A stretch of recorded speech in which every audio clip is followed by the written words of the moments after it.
আসলে তাদেরকে এখনও দেখলে খুবই খারাপ লাগে।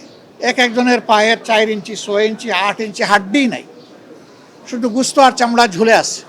এর মাঝে একজন সে বলল যে 1 সপ্তাহের ভিতরে আমার এই পাটা কেটে ফেলবে। একেবারে ক্লাস 9-এর ছেলে বলেই সে কেঁদে দিল। কিছু করার নাই। আমরা তাদেরকে শুধু সান্ত্বনা দিতে গিয়েছিলাম, তাদের কষ্ট আমরা ভাগাভাগি করতে গিয়েছিলাম। থাইল্যান্ডে আপনারা জানেন যে আমাদের জুলাই যোদ্ধাদের একটা অংশ এখন আছে 64 জন, আগে এই সংখ্যাটা আর একটু বেশি ছিল। কেউ 1 বছর, কেউ 10 মাস, কেউ 11 মাস, এই সময়ব্যাপী তারা ওখানে চিকিৎসাধীন আছে। আমাদের একটা নৈতিক দায়বোধ আছে, একটা নাগরিক দায়িত্ব তাদের উপর আছে, একটা রাজনৈতিক অঙ্গীকার আছে।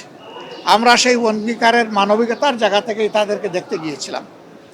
আসলে তাদেরকে এখনও দেখলে খুবই খারাপ লাগে। একজনের পায়ের 4 ইঞ্চি, 6 ইঞ্চি, 8 ইঞ্চি হাড্ডিই নাই, শুধু গুস্ত আর চামড়া ঝুলে আছে। অনেকে প্যারালাইজড হয়ে গেছে, অনেকের বডি শুকিয়ে গেছে। একটা ছেলে, তার বাবা এসে বলল যে আমার একমাত্র ছেলে খুবই খারাপ অবস্থা, না দেখে যাবেন না।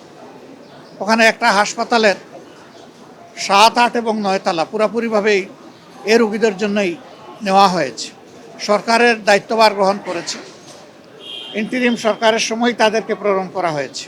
এমবিসি থেকে লোকও নিয়োগ আছে, কিন্তু এই লোকরা তো চাইলেও কিছু করতে পারবে না। এমন কিছু কেস আছে, এগুলার কোনো জবাব নাই।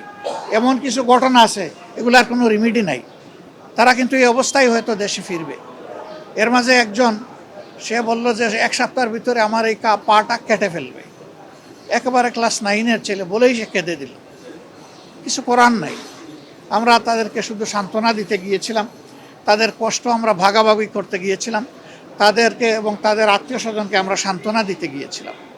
আমরা মনে করি রাষ্ট্রের অনেক দায় আছে, তাদের চিকিৎসা এবং পরবর্তী পর্যায়ে তাদের কাউন্সিলিংয়ের জন্য সরকারকে উদ্যোগ নিতে হবে, সাইকোথেরাপি দিতে হবে। RICL TMX, যুগের পর যুগ স্থাপনা থাকে মজবুত। শুধু যে আহত হয়েছে তাকে না, গোটা পরিবার ট্রমাটাইজড। গোটা পরিবারকেই সাইকোথেরাপি দেওয়া লাগে। অনেকে এখনো ঘুমাইতে পারে না, সারা রাত সারাদিন সজাগ, ছটফট করে বিছনার মধ্যে।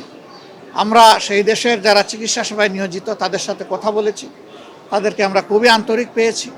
আমরা অনুরোধ করেছি যে তাদের সবটুকু দিয়ে যেন আমাদের এই কষ্টে থাকা লোকগুলোকে তারা সেবা দেন। আর আমাদের সরকারকে আমরা অনুরোধ করব যে তারা এবং আরও যারা বাকি আছে তাদের দায় আমাদেরকে নিতে হবে, সরকারকে নিতে হবে। তাদের সুচিকিৎসা সর্বোচ্চ যেটা সম্ভব এটা নিশ্চিত করতে হবে। 3টা কেস আছে, এটা ব্যাংককে চিকিৎসা হবে না, তাদেরকে অন্য দেশে পাঠাতে হবে, ওখানে ওই চিকিৎসা নাই। এটা বড় মাপের নার্ভ ইনজুরি, তাদেরকে মিনিমাম সিঙ্গাপুরে পাঠানো লাগবে। আমরা সরকারের সাথে এই নিয়ে কথা বলবো ইনশাআল্লাহ। তো আপনারা দোয়া করবেন